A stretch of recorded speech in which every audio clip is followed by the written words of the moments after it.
want to thank my dear brother Jeff Ferguson for those very kind and generous words. I want to thank each one of you for taking time out of your life to come here tonight, try to wrestle this mission. I want to acknowledge again the honorable brothers who were kind enough to bring me 10 years ago that they brought me before. I'm just still glad to be here in the land of the breathing. I don't know about you, I take every day as a gift. As a gift, just don't know what happened. My plane may go down tonight, but if I do, I had a good time in Detroit tonight.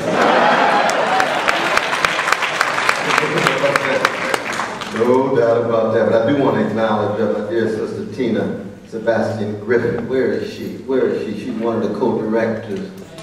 Where is she? There she is. See, she's in the back. Give our dear sister a hand. Give her a time.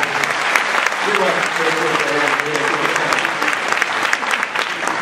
Indeed, I want to also acknowledge the Vice President, my dear brother Harvey Hollins III. Stand up, my brother, stand up. 6 years you've been here. 6 years you've been here. Regards to Brother Alan Gilmore, who is the interim president, which means this institution's in a state of transition. We need leadership. We need leaders who have vision. Wayne State in Detroit, real vision. So many precious folk here just eager, hungry to have their minds on themselves, their souls inspired. I want to acknowledge my very dear sister, Professor Michelle Valerie Ronnick, who has been a pioneer in studying the relation between classical writers of Greece and Rome and black writers, be they Detroit, Harlem, South Side of Chicago, or South Central Los Angeles. Stand, Sister Michelle, Professor Ronnick. Pioneer in classic studies. William Patrick Caldwell, one of the great classicists of our day. She hunted it down, found his autobiography, and is now published. It's a magnificent story indeed. I want to acknowledge Brother David Johnson. Where's Brother David Johnson? Just stand, my brother. Where is he? Where is he? Where is he? There he is. That's an awesome brother. There's an awesome brother. A lot of people say, well, what is it about the albums? And I don't want to be chauvinistic. I know it's just brothers like Curtis Mayfield and Louis Armstrong, others who come from the block who are full of genius. Of course, in Detroit, I can't come here and not acknowledge the death of Ron Banks of the Dramatics.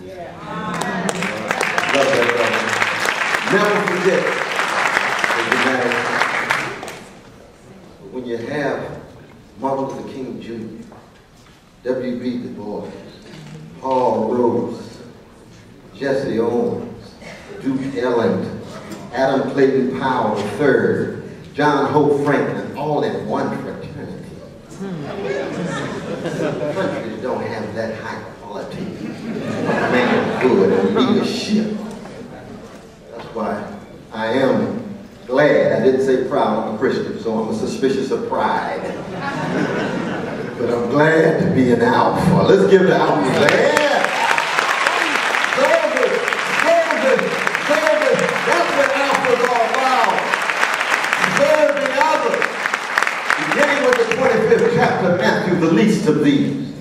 The prisoners, the orphans, the widows, poor brothers and sisters, those catching hell. That's the best of the legacy of the alphas and others who make that kind of choice.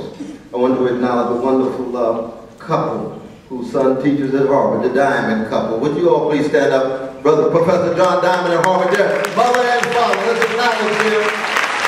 Let's acknowledge them. We're talking about folks up to this degree. We're talking about folks cutting radically against the grain. And last but not least, there's a very special sister here who was cut radically against the grain. She's now a distinguished student here. She has great dignity and integrity. Her name is Rhonda Slaughter. Where is Sister Rhonda Slaughter? Please stand up, Sister Rhonda. Stand up, Sister Rhonda. Wonderful student here, Wayne State University. And her blessed mother sitting right next to her, looking so elegant. You all might notice my dear brother Worthington Anderson. We've traveled the country now for many, many, many years. He'll take a bullet for me. He doesn't know, but I will take a bullet for him too in a minute. I didn't say it in the hand, I said it in the heart. I love this brother, and he loves me. He's from Detroit, Michigan as well. And his beloved wife and in-laws here, Sister Stephanie, and the in-laws. Would you all like to stand from Gibson, Michigan? Where are you? Where are you? There they are. Yes, give them a hand, give them a hand, yes! I know I go on and on. Each one of you all is special, but I just want to acknowledge folks because we're here to actually try to generate some hope in the midst of a crisis. It's not just Detroit, but we can begin with Detroit. There's too much suffering in Detroit. There's too much social misery in Detroit. Too much despair in Detroit. The question is, what do we do in our own individual lives and in our collective efforts to leave Detroit and America and the world just a little better than we found it? We're in a very deep crisis. You can call it a funk in a certain sense. Now, Virginia's name Lucy Collins. Here's a funk meister. There with George Clinton. His album, which is magnificent.